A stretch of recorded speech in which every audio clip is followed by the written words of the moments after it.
From antiquity to modern times, in other words, for at least 2,500 years, people have been asking themselves what it means to live a good life. How should I live? What's the role of fate? What's the role of money? Each generation poses these questions anew, and somehow the answers are always fundamentally disappointing. Why? Because we're constantly searching for a single principle, a single tenet, a single rule. Yet, this holy grail of the good life doesn't exist.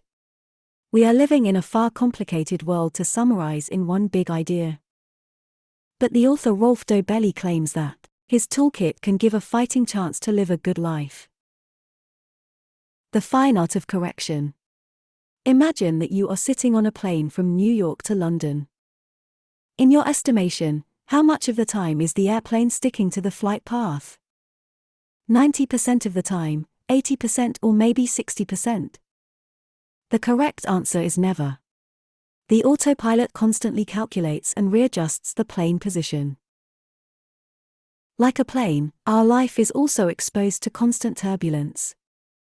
We arrange things perfectly at the beginning. But in the journey, we spend much of the time battling with unforeseen consequences. In the end, we behave like naive pilots. We overestimate the role of the setup and systematically underestimate the role of correction.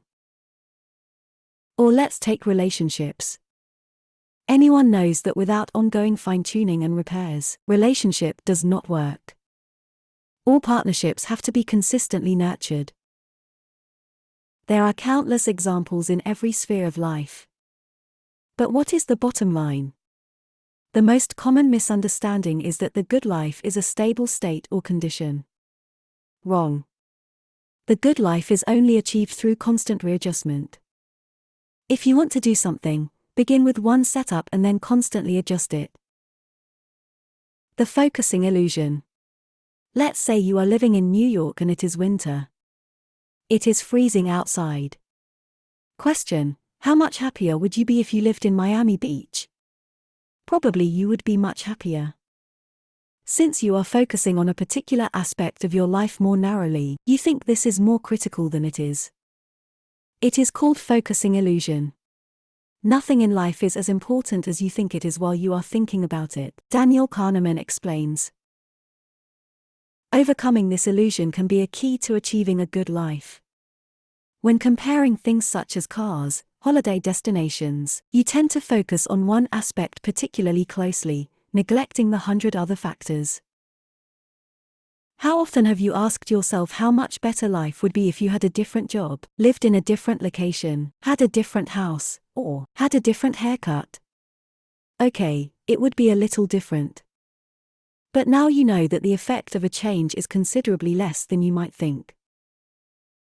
The things you buy leave no trace. How much pleasure do you get from your car? Please put it on a scale from 0 to 10.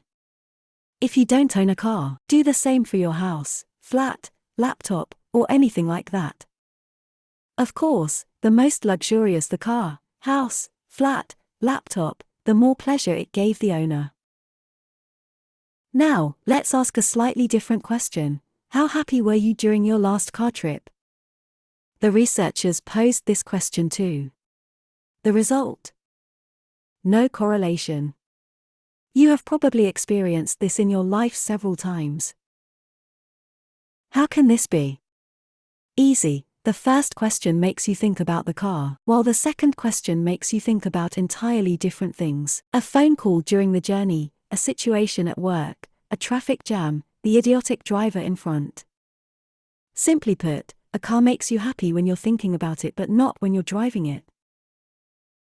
But there is one thing you do not lose pleasure after getting it: experiences. When you experience something pleasurable, you're fully present in both heart and mind.